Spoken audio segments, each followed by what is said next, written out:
Oi pessoal, boa noite, tudo bem? Um abraço em todos, já estamos na hora, né? 20 horas e 2 minutos. Vamos começar, né? Nossa noite de estudos, fazer uma prece, preparar o nosso ambiente, né? Então vamos fechar os olhos. Senhor Jesus, que este momento seja um momento inesquecível para nós, pela oportunidade de estudarmos, de convivermos, de sentirmos as energias superiores envolvendo os nossos corações. Ajuda-nos, Senhor, para que possamos aproveitar no aqui e no agora a chance que temos de nos aperfeiçoar no conhecimento e no sentimento. Que a espiritualidade que vem em Teu nome nos auxilie no nosso discernimento, inspirando-nos bons raciocínios, inspirando-nos uma visão positiva, salutar de tudo o que iremos estudar. Abençoa os lares, abençoa os irmãos e irmãs que nos acompanham, abençoa os espíritos necessitados, abençoa os nossos ambientes individuais e coletivos. E que este ambiente virtual esteja protegido pelo Teu amor, pela Tua luz e pela Tua paz. Obrigado, Senhor, por tudo e que assim seja.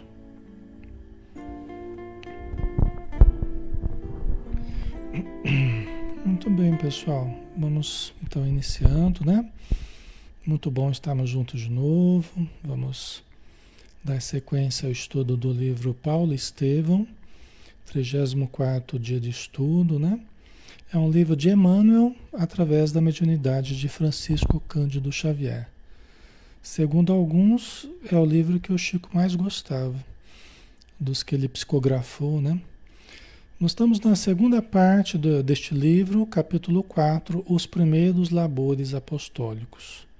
Né? Nós já estamos quase terminando esse capítulo aqui. Então, só relembrando, pessoal, nós estamos no momento em que Saulo de Tarso, Barnabé e João Marcos já iniciaram a primeira viagem que ficaria conhecida, né? A primeira viagem de Paulo de Tarso, né? Essa primeira viagem que eles foram divulgar o Evangelho de Jesus nos ambientes fora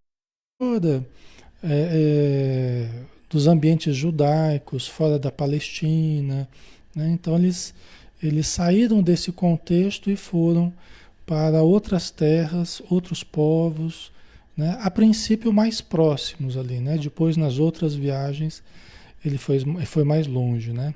Então nós estamos no início dessa primeira viagem, quando eles iniciaram os labores apostólicos na ilha de Chipre, né? Então eles passaram por algumas cidadezinhas e estão em Neapafos, que é uma das cidades de Chipre, talvez a mais importante na época, né?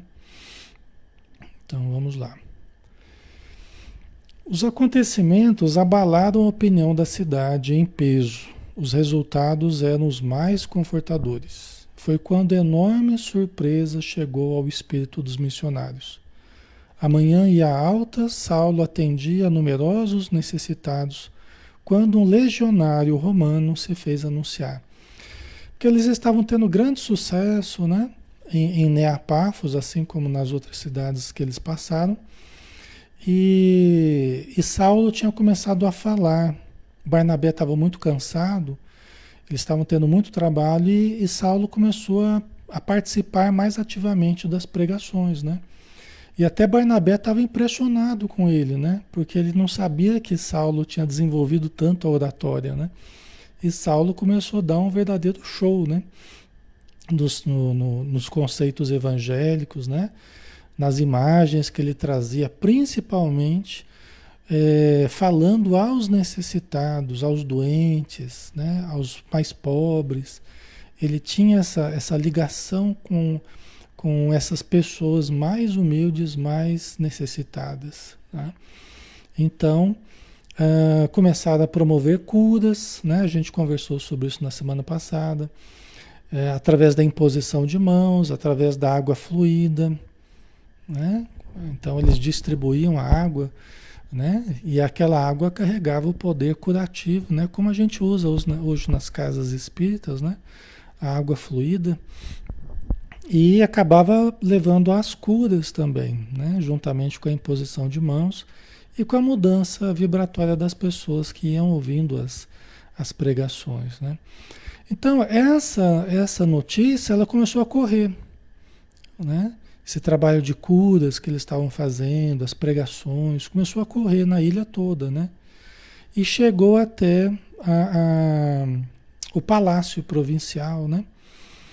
E aí eles receberam a visita de um legionário romano, porque era também uma região dominada por Roma, né? Então o procônsul estava lá, né, residindo nessa cidade, né, Neapáfos. Barnabé e o companheiro deixaram os serviços entregues a João Marcos e foram atender. O procônsul Sérgio Paulo, disse o mensageiro solene, manda convidar-vos a visitá-lo em palácio. Né? Quer dizer, o procônsul mandou.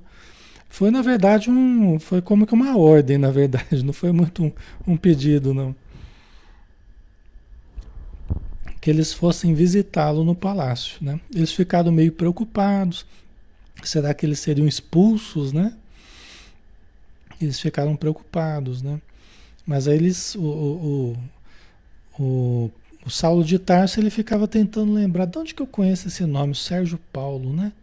Ele tentava lembrar dos jovens que ele conhecia há muito tempo, né? Alguma coisa fazia ele lembrar desse nome, ele não sabia de onde, né? E aí eles foram então, seguiram o legionário, né? O procônsul romano era Sérgio Paulo, o mesmo romano que libertara Gesiel, Estevão, né? Que depois mudou o nome para Estevão, da escravidão das galés, salvando sua vida. Né? Então, aí a gente relembra vocês, já semana passada a gente tinha trazido essa informação, né? Então, esse Sérgio Paulo, que estava pedindo que eles fossem visitá-lo, era o mesmo Sérgio Paulo que havia libertado Gesiel, porque esse Sérgio Paulo ele tinha adquirido uma doença e tal, e o Gesiel, que era escravo na galé romana, né? Ele, estando na mesma viagem que Sérgio Paulo, ele foi designado para socorrer Sérgio Paulo. E acabou curando Sérgio Paulo ficou grato a ele, né? É o poder da gentileza, né? O poder do amor, né? O Gesiel tratou ele como se fosse um irmão, um parente querido, um pai, né? Alguém muito querido, né? E aí ele ficou muito grato e acabou libertando o Gesiel, né? Então, e aí chegaram no... Saulo disse ao político romano que ele já havia sido salvo por Jesus uma vez, descrevendo o episódio na galé, né? Por quê? Porque eles chegaram lá no palácio, estava o Sérgio Paulo lá numa cama, lá deitado, enfraquecido, pálido, né? Estava doente. E fazia mais de ano que ele estava doente. E tinha um mago judeu do lado dele que ele havia contratado, fazia bastante tempo, que não estava conseguindo melhora nenhuma no caso do Sérgio Paulo, né? Inclusive esse mago judeu que estava do lado, à guisa de um médico, vamos dizer assim, né? Mas o Emmanuel falou que era um mago judeu, né? E aí esse mago até ele ficou meio assim, né? Meio desconfiado com a presença do Barnabé e do Saulo, né? E Saulo lembrou quem era Sérgio Paulo, lembrou das histórias que Pedro havia contado para ele. Né? Lembrou da história que Gesiel contou para Pedro, né? E depois Pedro passou para Saulo, né? E Saulo lembrou então da história. E aí ele fala assim, olha, nós trazemos um médico conosco, né? Que é Jesus, né? E que quem usar a fórmula que Jesus nos indica, né, terá saúde, né, terá a oportunidade de conquistar a verdadeira saúde, que é a saúde do espírito, né? E além de poder gozar, em muitos casos, de uma saúde relativa da matéria também, né? Então começou a fazer a propaganda de Jesus, tal. E inclusive esse bar Jesus, que era esse mago judeu, né, que estava ali ao lado do procônsul, ele questionou, falou: "Ah, mas como que vocês vêm falar aqui de Jesus? Vocês acham que eu não conheço a história do carpinteiro, né, miserável, e tal?" E começou a falar mal de Jesus, né? E até Saulo de Tarso, após explicar para Sérgio Paulo aquilo que tinha acontecido com ele, né? Que Jesus já tinha curado ele uma vez, né? Na Galé, tal, começou a explicar tudo o que aconteceu com ele, né? Na época que ele tinha ficado doente lá. Aí ele ficou impressionado, né? E o médico dele lá, o Bar Jesus, né? Que era aquele mago judeu, ele começou a ficar irritado, porque ele ganhava dinheiro ali ajudando o Sérgio Paulo, né? E aí ele começou a criticar Jesus e começou a falar. Aí o Saulo de Tarso falou assim: "Olha, para que você aprenda a respeitar, né, as forças superiores, e tal, eu também já fui cego, né? Mas agora você vai perder a sua visão, para que você aprenda a valorizar." E nesse momento, né, o Saulo deu essa sugestão aí que ele perdesse a visão, e o Bar Jesus perdeu a visão. O Bar Jesus ficou cego, né? É lógico que foi momentâneo, né? A intenção do Saulo não era provocar nenhum mal para ele, né? Mas ele tanto fez ali e foi criando uma situação tão difícil que o Saulo, né, deu uma ordem que ele perdesse a visão, né? E aí ele ficou cego, foi aquele alvoroço, tal, não vai para lá, vai para cá. Depois de 1 hora, acho que depois de 4 horas, se eu não me engano, que ele estava sem visão, aí eles se ajoelharam, o Barnabé e o Saulo, e oraram, né, pedindo a Deus restituísse a visão ao Bar Jesus. Aí ele voltou a enxergar de novo e saiu lá meio atrapalhado, né? Saiu do gabinete ali meio atrapalhado, né? Mas aí o Sérgio Paulo ficou muito impressionado com tudo isso, né? E por tudo que o Saulo havia falado da vida dele e tal. E Saulo impôs as mãos sobre ele, ele se sentiu curado, né? Se sentiu bem melhor. E ele prometeu, inclusive, ajudar, né? Perguntou o que eles iriam fazer, né? Qual era a missão deles ali e tal. E Sérgio Paulo resolveu financiar o projeto deles, cristão, ali na ilha de Chipre, né? Perguntou o que eles precisavam e tal, e se colocou à disposição, né? Quer dizer, foi um acontecimento assim fantástico, né? Barnabé, que não sabia da história do Sérgio Paulo, ele ficou impressionado, falou: "Nossa, você tem o dom da profecia agora." Na verdade, não era para tanto, né? Na verdade, Saulo não estava usando nenhum dom divinatório, nenhum dom mediúnico, não era isso, né? É que ele estava lembrando a história que Pedro havia contado, né? Mas assim, funcionou para gerar uma boa disposição no Sérgio Paulo, né? Ele acabou se tornando receptivo, confiou, né? E se abriu a essa empreitada, né? Então foi bem interessante. E o Barnabé, que não sabia de nada, ele ficou espantado, né? Ele ficou espantado com tudo que aconteceu. Ele falou: "Nossa, você tem o dom de controlar pensamentos inferiores, o dom da profecia." Né? Continuando aqui, né? Sérgio Paulo ficou impressionado, já que ninguém sabia dessa história. A conversão e a cura de Sérgio Paulo foi o estopim de um grande movimento cristão na ilha de Chipre, pois ele proporcionou todo o apoio material para a construção da igreja cristã em Neapafos. Então, algumas cidades que a gente vai citando aqui, elas estão até hoje, né? Até hoje estão de pé. Pafos está de pé ainda. Algumas já estão em forma de ruínas, né? Dá para a gente ver assim fotos das ruínas, mas Pafos está de pé ainda, né? Ok. É uma região que recebeu muito de Paulo de Tarso, né? Barnabé, muito impressionado com o ocorrido, pergunta a Saulo se quando Ananias o batizou, não sugeriu um novo nome, né? Porque Ananias, quando curou, né, Saulo de Tarso, que Saulo estava cego, né, após encontrar Jesus, tal, Ananias que recobrou a visão dele, né? E aí Ananias teria batizado ele. Um hábito que eles tinham, né? Quando a pessoa passava de uma crença para outra, quando havia uma grande mudança, tal, eles faziam o batismo, né? Não é uma prática propriamente espírita, hoje nós não batizamos, né?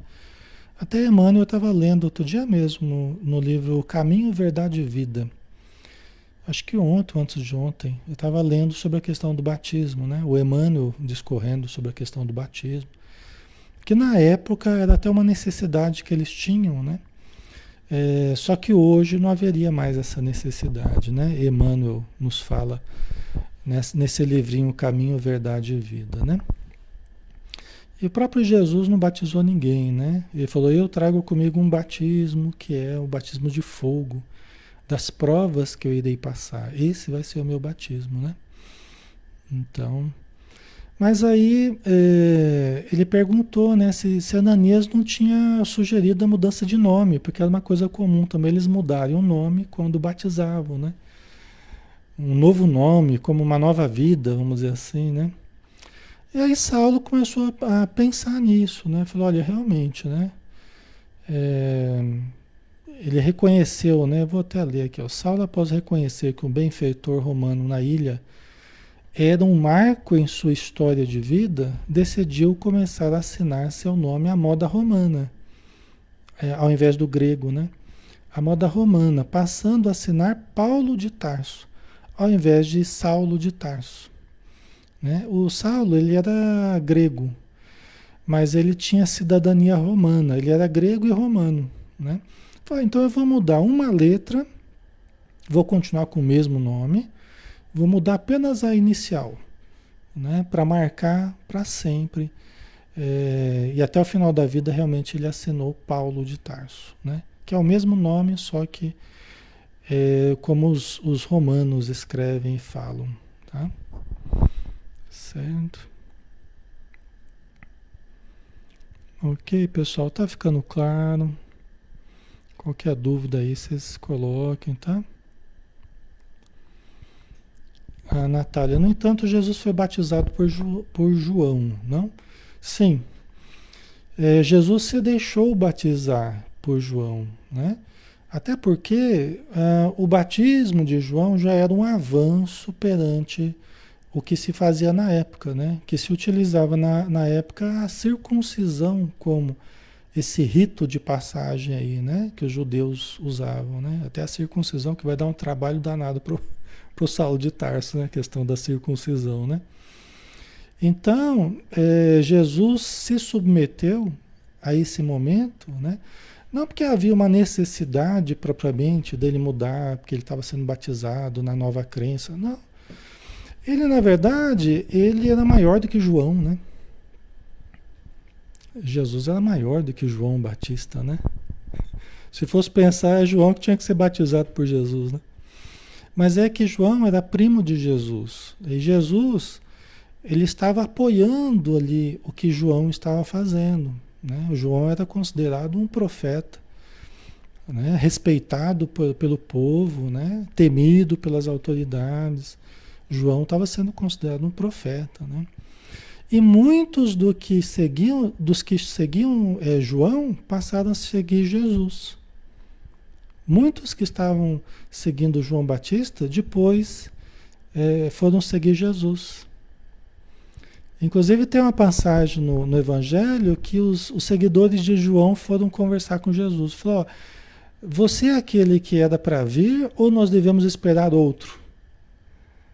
Aí Jesus falou, olha, fale a João que os cegos vêm, os coxos andam e a todos é proclamado o reino dos céus. Né? Aí eles foram, então era a senha que eles tinham lá para dizer que Jesus é realmente aquele que era para ver, né? Então, hoje Emmanuel nos diz que não há essa necessidade de batizar ninguém, né? A gente respeita as crenças que o fazem, mas não é o que como eu disse, né? Não é uma crença, não é uma prática espírita, né? É uma prática que se utilizou no começo do cristianismo, mas que não é exatamente uma prática espírita, né? Dentro do espiritismo nós não batizamos ninguém. Não é essa necessidade, né? A pessoa vai se encontrando dentro do espiritismo, né? Vai mudando a própria vida, vai dando sequência aos seus estudos, às suas práticas, né? E isso para nós nos basta, né? Ok? Então Saulo começou a assinar Paulo de Tarso, né? E ele é conhecido até hoje como São Paulo, né? Ah, é o São Paulo, Paulo de Tarso, né? Depois de Neapafos, depois ficaram alguns meses em Neapafos, né? Organizaram a igreja, os trabalhadores, tal, né? É assim que eles faziam, organizavam uma igreja, um grupo de pessoas na casa de alguém, um comecinho de uma igreja, e depois eles iam embora, né? Partiram para a região da Panfilha, hoje faria parte da Turquia. Muito da região que agora a gente só vamos falar de Paulo, né? Muito da região que Paulo percorreu é a Turquia e as imediações da Turquia. Palestina, né? E Turquia e algumas outras áreas, né? Lógico que ele fazia tudo isso a pé. Não tinha as comodidades que a gente tem, né? Então era muito difícil, né? Mas mesmo assim ele percorreu uma área grande, né? Ele foi para uma cidade chamada Atalha. Tá? João Marcos estava visivelmente contrariado. Achava que a Panfilha estava cheia de ladrões e pessoas ignorantes. Era o que eles achavam, o que eles sabiam na época, né? Paulo fez ver que era região muito pobre, rudimentar e carecente de luz espiritual, o que justificava a viagem, né? Então, uma coisa importante, né? Jesus não procurou os caminhos mais fáceis, né? E Jesus não nos indicou que procurássemos os caminhos mais fáceis, né? Jesus nos indicou que buscássemos a porta estreita, né? Então, Saulo rebateu a negativa ali de João Marcos. João Marcos era um jovem, né? Era um jovem, mas inexperiente, um tanto imaturo ainda, né? Um pouco despreparado ainda para os trabalhos mais intensos, né? Ele deu um pouco de trabalho. Nós vamos ver aqui nessa primeira viagem do Paulo de Tarso, né? Nós vamos ver daqui que ele deu um pouco de trabalho, né? Então ele estava incomodado já com os sacrifícios que eles tinham que fazer, de alimentação, onde eles repousavam, né? A intensidade dos trabalhos, tudo isso já era penoso para João Marcos, né? Então ele já estava ficando meio contrariado com essa viagem, né? Ele foi admitido junto com Barnabé e Paulo, né? Só que agora ele estava começando a reclamar, né? Então, agora Paulo falou uma coisa importante, né? Quer dizer, era uma região mais precária, mas era uma região que precisava de ajuda espiritual. Era uma região que precisava de luz espiritual, né? E isso por si só já justificaria a viagem, né? É aquela história, né, pessoal? Não são os sãos que precisam de médico, né? Não é assim que Jesus ensinou? São os doentes, né? São os doentes que precisam de médico, não são os sãos, né? Então, a gente tem a tendência a buscar o mais fácil, né? Buscar os terrenos já asfaltados, né? Os terrenos já sedimentados, né? Mas o trabalho deles seria muito abrir novos caminhos, né? Seria preparar os caminhos para o futuro, né? Então, Como é que tá o som aí, pessoal? Tá dando para ouvir direitinho? Ok. O som tá ok. Tá. Certo? Né? Aliás, nessas regiões, né, nessas situações mais difíceis, é onde estão também as maiores conquistas, né? Onde você vê a ação providencial, né? Da espiritualidade, do bem, da caridade. É justamente onde é maior a necessidade. E é onde é mais gostoso, inclusive, de ajudar, né? Porque você não fica malhando em ferro frio, você não fica chovendo no molhado, vamos dizer assim, né? Acho que é melhor. Você não fica chovendo no molhado, né? Você vai onde a necessidade realmente está existindo, né? Ok. Aí Saulo, é Paulo, né? Agora eu tenho que lembrar que é Paulo, né? Paulo, ele lembrou, inclusive, João Marcos, né? Lembrou sobre Jesus, né? Antes de ensinar em Jerusalém, o mestre preferiu manifestar-se em Cafarnaum e noutras aldeias quase anônimas da Galileia, né? João Marcos silenciou diante do argumento irretorquível de Paulo, né? Então, Paulo ele era até desconcertante, porque ele era bem preciso ali, né?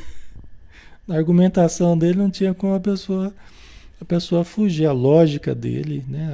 A memória dele, os argumentos eram muito precisos, né? Ele era uma pessoa muito inteligente, né?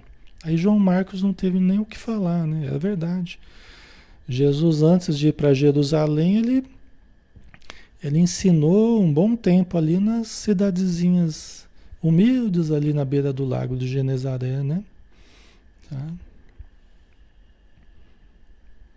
O Manuel, onde há maior lacuna de sentimento humano, né? Onde há carência de amor, exatamente, Manuel. É, é isso aí. Ok. Vamos lá, né?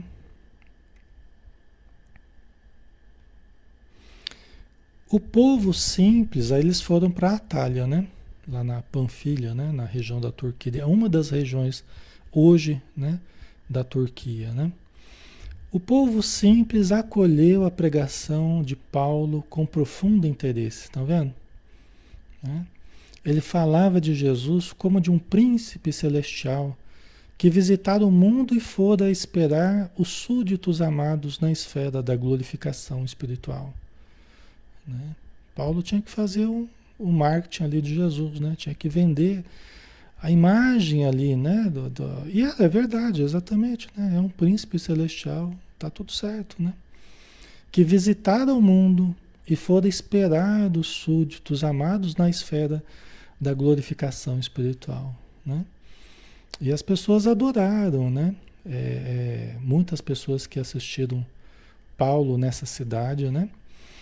Via-se a atenção que os habitantes de Atalha dispensaram ao assunto. Alguns pediram cópias das lições do Evangelho, outros procuravam obsequiar os mensageiros do Mestre com o que possuíam de melhor. Eles iam levar, né, ali um peixe, uma fruta, o que eles tinham de melhor ali eles levavam para ajudá-los, né? Porque eles estavam, né, precisando de recursos para se manter, né, na viagem deles, tal.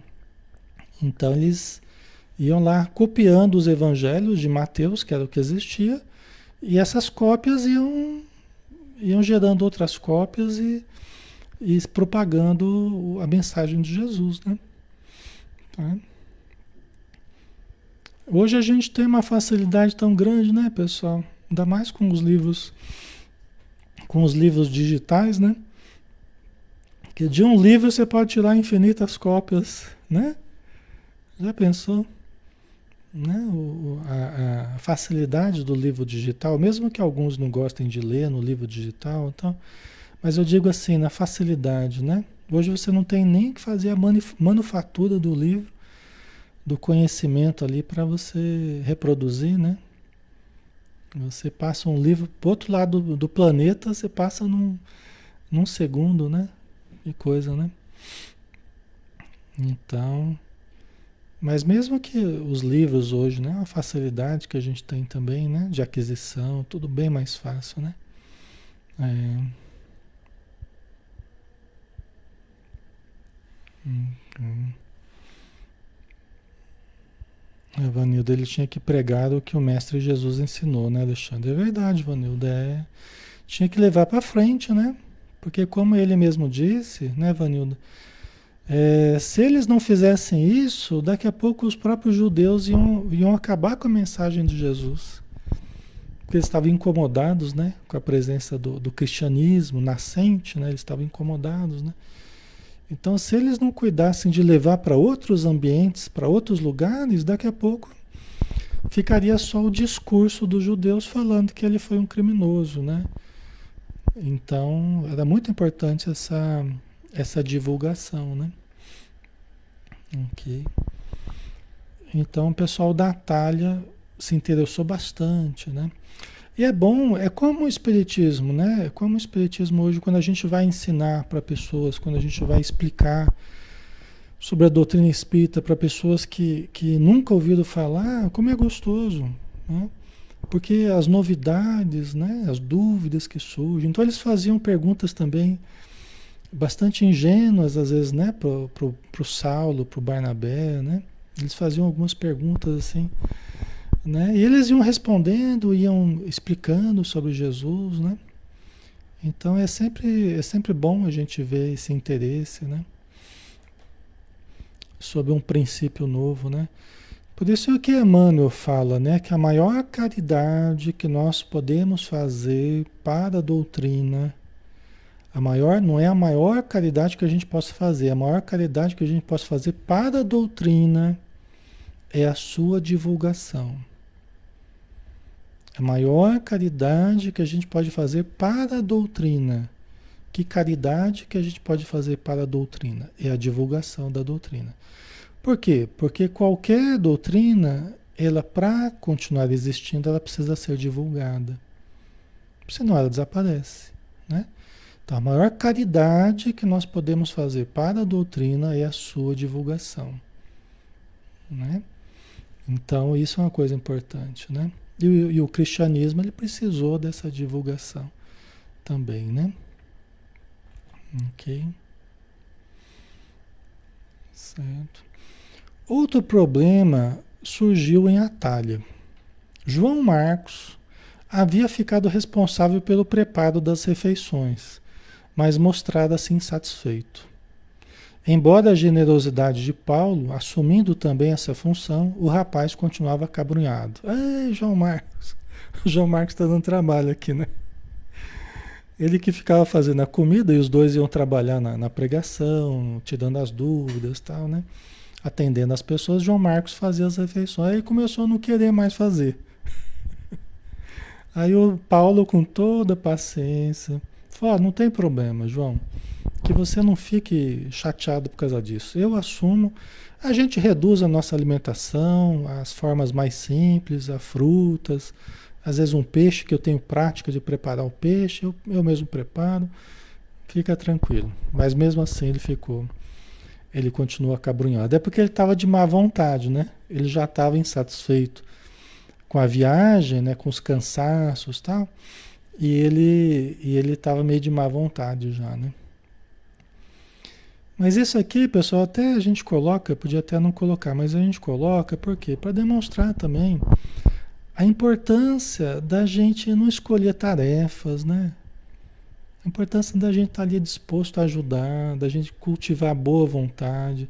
Veja só esse programa de Paulo de Tarso de Barnabé, a elevação desse programa, né? Que trata-se da divulgação do Evangelho de Jesus, numa época que ninguém sabia nada sobre Jesus, né? Olha a importância disso. E João Marcos criando problema lá com a refeição, com a distância, né?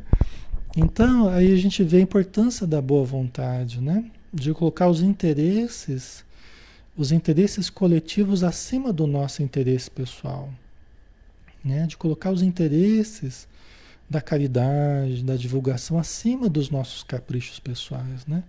Eu, pelo menos, eu vejo dessa forma aqui, né? Ele devia estar cansado, né? Era jovem, né? Talvez não estivesse preparado para uma missão desse tamanho, né? Para ele era uma experiência de um aprendizado diferente, né? Mas talvez ele não estivesse tão preparado, né? Ok. De futuro se tornaria o evangelista João Marcos, né? Importante também. Mas ele teria que amadurecer mais, né? É compreensível, né? Tudo isso é compreensível. Em breve, a missão alugava um barco com destino a Pergue, uma outra cidade próxima de Atalha, né? É, ali na pequena sinagoga, encheram o sábado de grande movimento. Alguns judeus e numerosos gentios, na maioria gente pobre e simples, acolheram os missionários cheios de júbilo, né? Onde que eles estavam? Eles estavam aqui, ó. Eles estavam aqui em Chipre, né? Ó, Pafos, estão vendo aqui o cursor, né? Dá para ver aqui o cursor. Eles estavam em Pafos, aí eles foram para Atalha, que é aqui mais ou menos. Aí agora foram para Pergue. Pegaram um barco para Pergue. É como se fosse uma baía aqui, se eu não me engano, tá? Aqui já é a região hoje da Turquia, né? Tudo isso aqui é a região da Turquia. Ó, Creta, né? Da Grécia e tal. Ok? Isso tudo em condições bem difíceis, né? Então eles foram para Pergue, né? Ali na pequena sinagoga encheram o sábado de grande movimento. Alguns judeus e numerosos gentios, na maioria gente pobre e simples, acolheram os missionários cheios de júbilo. Você vê onde eles chegavam, geralmente as pessoas acolhiam bem, né? Eram receptivas, se encantavam com a mensagem de Jesus, né? Isso é que é legal, né? As notícias do Cristo despertaram singular curiosidade e encantamento. Paulo regozijava-se, experimentava alegria indefinível ao contato daqueles corações humildes e simples, que buscavam as curas e o convite amoroso ao Evangelho. Principalmente porque Paulo estava cansado da casuística, estava cansado daqueles, né, daquela racionalização toda, né, dos judeus, daquelas teses que não acabava mais, as discussões, as polêmicas. Paulo estava cansado de tudo isso. E aí ele encontrava nas pessoas simples ali, sedentas de informação, sedentas de consolo, sedentas de alívio. Muitas traziam problemas físicos, né? Então ele sempre trabalhava a questão das curas também, para aliviar o sofrimento do povo e para chamar as pessoas também para o ensino do Evangelho, né? Então eles usavam essa questão da cura física, mas para o último objetivo, mais importante objetivo, que era o objetivo da cura espiritual, né? O objetivo não era exatamente a cura física, mas era aproximar as pessoas de Jesus, né? Isso era o mais importante, certo?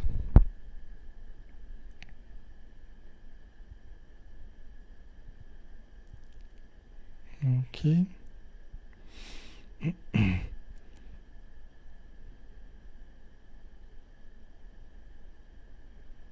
Ok, né? Certo.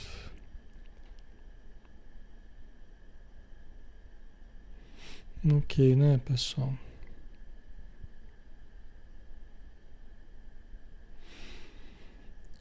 E tem diferença mesmo, né? Às vezes as pessoas que trazem um conhecimento mundano, um conhecimento do mundo, assim, até muito sofisticado, às vezes as pessoas complicam demais as coisas, né? Às vezes você vai conversar, às vezes das coisas do espiritismo, aí a pessoa fica levantando, né? Mil e uma dúvidas, porque parece que quanto mais conhecimento a pessoa tem, parece que mais resistência ela tem, né? Para algumas coisas, né?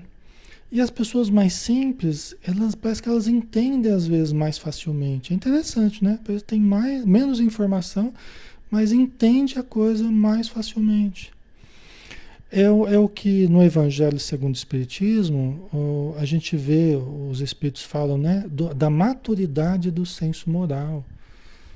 Né? Às vezes a pessoa tem muito conhecimento intelectual, mas ela não entende. Você começa a falar, a pessoa só vê problema, né, no que você está falando. Aí você vai conversar com as pessoas simples, elas ouvem, conseguem entender, dão respostas às vezes impressionantes assim, né? Eu falo isso assim, durante um bom tempo a gente fez estudo com o pessoal da periferia, de favela, né? Então a gente gostava de ficar assim, final de semana, às vezes um domingo à tarde, fazendo estudo do Livro dos Espíritos com esse pessoal, né? E nossa, eu ficava impressionado com o que eles falavam, sabe? Com as respostas que eles davam, né? É lógico que eu não estudava o Livro dos Espíritos inteiro, né? Pegava aquilo que era mais acessível também, né? Porque tem algumas coisas muito complicadas. Mas eu ficava impressionado com o entendimento das pessoas, assim. E eram pessoas muito simples, né? Eram pessoas muito carentes, assim, academicamente falando, né? Mas era impressionante. Eu ficava surpreendido, assim, com o entendimento do pessoal, sabe? Então, esse tipo de coisa, né? Que o Saulo estava muito feliz, né? De ver, né? Essas pessoas simples se aproximando, aprendendo, né? Gostando de Jesus, né? Então decidem seguir em direção à Antioquia da Psídia. Os nomes diferentes, né? Eles vieram de Antioquia, mas Antioquia, né, era outra cidade. Aqui é a Antioquia da Psídia, que é lá na região da Turquia, tá? Fazia parte aí dessa região que hoje é a Turquia, né? João Marcos era contra, para variar, né? Paulo o alerta para que não dê tamanha importância às dificuldades, lembrando das dificuldades que Jesus teve de enfrentar para vir até nós. Né? Jesus teve que enfrentar as nossas precariedades, a nossa energia, né? A energia do planeta para estar conosco, com toda humildade, né? Nascendo numa situação precária, né? Sem conforto, sem, né? Ele que era o governador do planeta, né? Que é o espírito de maior luz do nosso planeta, né? E aí, isso já resolveria a questão, né? Mas o João Marcos ele decide voltar sozinho. Após eles conversarem, né? O Barnabé e ele e tal, eles decidem voltar. O João Marcos decide voltar sozinho, né? Então até o Saulo alerta ele, falou, olha, você vai estar por sua conta, tá? Então, cuidado, né? Cuidado. E lembre de trabalhar no bem, né? Porque vários personagens, aí ele começa a citar vários personagens, Salomão, Davi e tal, né? Começa a trazer vários personagens do Antigo Testamento que enquanto estiveram trabalhando foram muito bem. Quando se acomodaram, aí acabaram caindo, né? Moralmente, acabaram tendo problemas graves de comportamento e tal, né? Então ele chamou a atenção, né? Do João Marcos para essa questão, né? Foi uma despedida lá meio constrangedora, né? Mas ele foi embora sozinho, né? Ficaram então só Paulo e Barnabé. Os divulgadores de Jesus seguiram viagem, vencendo precipícios, atravessando rios, dormindo em cavernas, alimentando-se frugalmente, resolutos e bem-humorados, enfrentando e vencendo todos os obstáculos. Sagrado otimismo extravasava de suas menores expressões. Olha que bonito, né? Quer dizer que Barnabé e Paulo continuaram a viagem, enfrentando todo tipo de dificuldade, né? Precipícios, às vezes tinham que atravessar rios, né? se segurando em cajados, né? Dormindo em cavernas, alimentando-se de frutos que achavam por vezes na estrada, às vezes passavam fome, passavam frio, dormiam ao relento, era tudo a pé. Já pensou, né? E hoje a gente não quer pegar um Uber para ir para casa espírita, né? Ai, às vezes a gente não quer atravessar a rua, né? Tem gente que mora na frente da casa espírita, né? Eu estou só fazendo uma comparação aqui, não é? Como é que a gente está acomodado hoje, né, pessoal? Mesmo que a gente tivesse que ir para outra cidade para participar, o que que representa hoje? Você pegar um ônibus, pegar um táxi ou pegar um, né? Às vezes para andar lá de carro, de ônibus, andar 40 quilômetros lá, para ir para uma cidade para outra, né? O que que representa, né? Não representa nada, né? Não representa nada se a gente for parar para pensar, né? E eles estavam aí, né? Vencendo centenas de quilômetros aí, a pé, sol a sol, chuva a chuva, deserto, né? Calor, frio, fome, para divulgar. Por conta de um ideal, né? Uma visão e um ideal, né? A visão que se eles não fizessem isso, ninguém faria, né? Eles precisavam fazer, né? Entendeu? Então, são coisas que a gente precisa lembrar, né, pessoal? Isso faz parte das oportunidades. É lógico que a gente nunca fala isso para chatear ninguém, nem para magoar ninguém, né? Pelo contrário, né? Mas faz parte das oportunidades que a gente usufrui hoje e que estão bem pertinho de nós muitas vezes. E a gente deixa escapar, né? A gente deixa passar pelas nossas mãos às vezes. Depois, mais tarde, se arrepende. Puxa, na época eu morava perto do centro, eu não ia. Aí depois muda para longe, né? Aí resolve participar, né? Então, são coisas importantes, né? A determinação deles, o bom humor, né? Para enfrentar os obstáculos, o otimismo que o Emmanuel fala, né? Então, é uma verdadeira aula, né? Vocês poderiam perguntar, né? Ah, por que estudar Paulo de Tarso? Por que estudar essa história, né? Mas o mais importante aqui da história são as atitudes das pessoas. Não é a história em si, né? O mais importante são as atitudes das pessoas diante da fé, diante dos problemas humanos, diante dos relacionamentos, diante das dificuldades. Isso que é o mais importante do que a gente está estudando aqui, né? São as atitudes, são os sentimentos, são os exemplos que a gente tá vendo aqui. É por isso que vale a pena, né? Tá. Em meio à jornada, ao dormirem no relento, são assaltados. Uma das noites, né, que eles dormiram lá no relento, estavam lá meio que numa gruta, se eu não me engano. E eles foram assaltados por dois homens que ouviram a conversa sobre um mestre e um tesouro. Então eles estavam falando do reino de... Eles estavam lá conversando, né, sobre Jerusalém, os feitos da igreja de Jerusalém, falando da riqueza que é do evangelho, né, do príncipe, né, da paz que é Jesus, do reino de Deus, não sei o quê. E foram assaltados.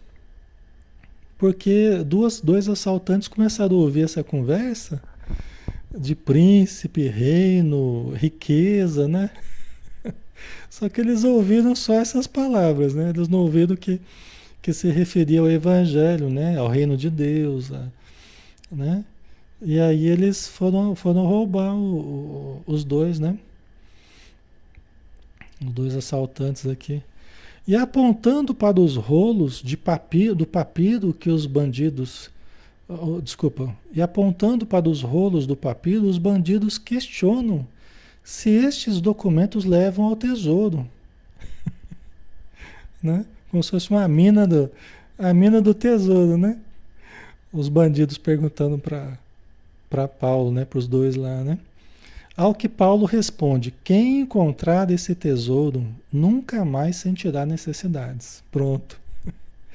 E assim os ladrões roubam o evangelho de Mateus, né? Embora Paulo ainda tivesse escondido a cópia de Gamaliel, né? Ele tinha a cópia que eles levaram, mas ele tinha uma outra cópia escondida, que era aquela cópia que Gamaliel tinha dado para ele, né? Que era a cópia que Pedro tinha, Pedro manuseava, né?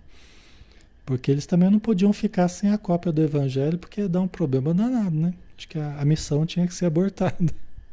Como é que eles iam fazer a cópia de cabeça, né? Ia ser meio difícil, né?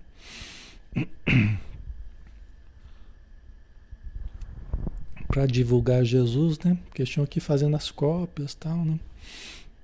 Então ele agiu com muita. O Paulo tinha essa presença de espírito, né? Ele agiu com muita presença de espírito. E vai ser uma decepção, talvez, para os ladrões, né? Quando eles viram que não se tratava de um tesouro material, né? Mas aí é com eles é que vão aproveitar ou não esse tesouro, né? Mas que coisa, né?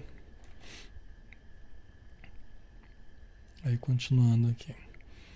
Em Antioquia da Psídia, Paulo e Barnabé permanecem por 8 meses e conseguem sucesso incrível na divulgação da Boa Nova, né? A procura foi muito grande, o interesse das pessoas, constituíram um grupo, formaram um grupo de pessoas interessadas.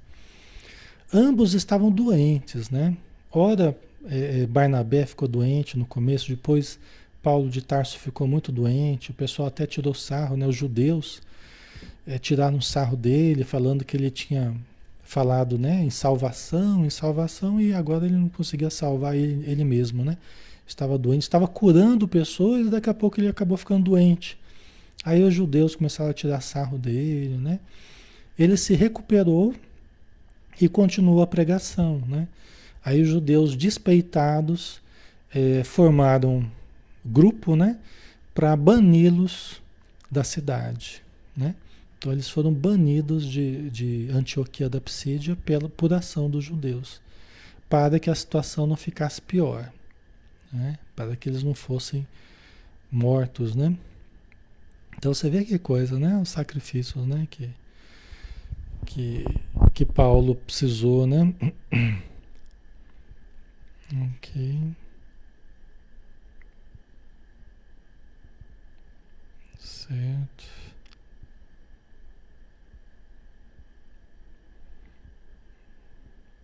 E não dá para tirar xerox, né, Jerusa? Exatamente. Não tinha, né, os recursos lá, era muito difícil, né? Ok. Então vamos lá, né? Estamos quase terminando já, né? Tem mais 5 minutinhos só. Então vamos finalizar aqui, né? Aí ele segue então, né? Segue para Icônio, cidade onde consegue novo sucesso na divulgação do Evangelho. Criam nova igreja com fiéis trabalhadores do Cristo, né? Inclusive nessa cidade havia muitas crenças, muitas superstições, né? O pessoal os gentios, né? Aqueles que não cultivavam a fé, né? Dos israelitas, a fé judaica, né? Então, chamados gentios, né? Então, tinha crenças de todo tipo. Tinha crenças de todo tipo, né? Cultivavam vários deuses, eram pessoas muito supersticiosas, né? Rituais variados, né? Crenças locais, né? Então, essa região era, essa cidade, Icônio, né? Era uma cidade assim, né? E aí, mas eles conseguem um grande sucesso na divulgação do Evangelho, né? Eles criam nova igreja com fiéis trabalhadores do Cristo. Embora tenham precisado sair da cidade às pressas, depois de alguns meses, né? Devido à paixão de uma jovem chamada Tecla por Paulo de Tarso. Como é que foi isso, né? Só para a gente finalizar. Você vê os problemas que eles tiveram que enfrentar. Tinha uma jovem que era noiva O noivo dela chamava Tamires, né? Os dois jovens, muito jovens, né? E essa moça, ela começou a se encantar com Jesus, começou a se encantar com as pregações de Paulo de Tarso, né? E começou a estar sempre presente nas pregações. Só que o que aconteceu? Em meio às pregações, ela começou a se apaixonar por Paulo de Tarso, né? Inclusive, Paulo percebeu que ela estava sendo influenciada, né? Percebeu que ela estava sendo influenciada, né? E estava preocupado com a situação. E foi conversar com ela. Falei, não, você está apaixonada pelo corpo, não pela alma, né? E começou a conversar com ela e ela estava desequilibrada, estava apaixonada por Paulo, né? E aí depois foi o noivo dela conversar com Paulo. Então foi uma situação muito constrangedora, né? E Paulo teve que sair meio fugido lá, às pressas, por quê? Porque fazia parte das crenças deles lá que se ela fosse vista novamente com Paulo de Tarso, ela morreria queimada. Era uma prática da região lá que se ficasse configurado ali uma traição, o pessoal achasse que ela estivesse traindo o noivo dela lá, ela seria queimada. Aí o Paulo falou, não, não dá para a gente ficar aqui não. A situação está muito perigosa, a moça está desequilibrada, nós não vamos sujeitar ela a isso não, de forma alguma, né? Então, eles resolveram sair da cidade, né? Meio que fugidos assim, né? Para não criar um problema, né? Para a moça e tal, né? Mas são situações difíceis, né? Que às vezes as pessoas, por confundirem as coisas, né? Por até transferirem as carências, né? A moça começou a transferir as carências dela, né? Para Paulo de Tarso, né? Então isso é muito comum às vezes com pessoas que, que, que estão ali fazendo palestra, que estão, né? Divulgando, né? O cristianismo, o espiritismo, né? Então são coisas que é preciso a gente sempre tomar cuidado, né? Tá? Porque às vezes as pessoas começam a confundir, né? É, certo. Muito bem, né, pessoal? Estamos na hora, né? É 1 hora já, então vamos finalizar, né? Semana que vem tem mais. Eu estou planejando de nós finalizarmos, só para dar uma perspectiva de termo para vocês, né? Eu estou planejando a gente terminar, em 5, 6 semanas a gente terminar esse livro, tá? Vamos ver se a gente consegue fazer aí um capítulo agora, um capítulo por dia, né, por semana. Eu creio que 5, 6 semanas a gente consegue terminar, tá? Vamos ver se a gente finaliza o livro aí, ok? Então vamos lá. Nós agradecemos, Senhor Jesus, por mais uma noite de estudos e que esses exemplos dos bravos trabalhadores, incansáveis trabalhadores da tua mensagem sejam um modelo para nós também, para que também nós, no nosso nível, na nossa capacidade, na nossa cidade, no nosso contexto, com a nossa família, também sejamos trabalhadores valorosos, também sejamos pessoas dedicadas à tarefa do bem, seja ela qual for, seja o templo que for, a religião, o contexto em que nós estivermos, mas que sejamos trabalhadores do bem, porque o bem é universal, é irrestrito, é ilimitado, não é circunscrito a nenhuma religião especificamente, nem a nenhuma região especificamente. Então, que nós possamos fazer o bem onde estivermos, Senhor. Muito obrigado por tudo. Dispensa-nos na tua paz. Que assim seja. Muito bem, pessoal. Obrigado, tá? Pelo carinho de vocês aí, pela participação. Aí amanhã a gente está junto, né? Novamente às 20 horas no estudo do livro Ser Consciente, tá? De Joana de Ângeles. Um abraço então. Fiquem com Deus.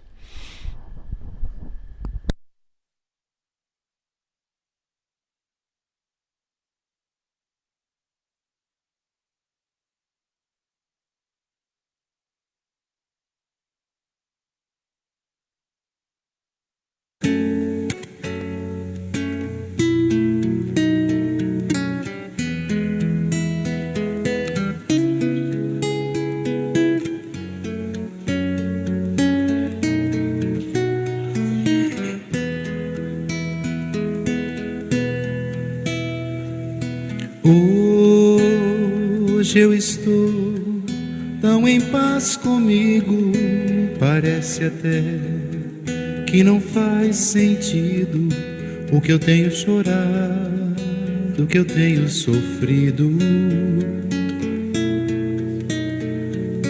Hoje eu olhei o céu da minha janela, vi no meu coração a presença tão bela de Jesus sorrindo e dizendo pra mim: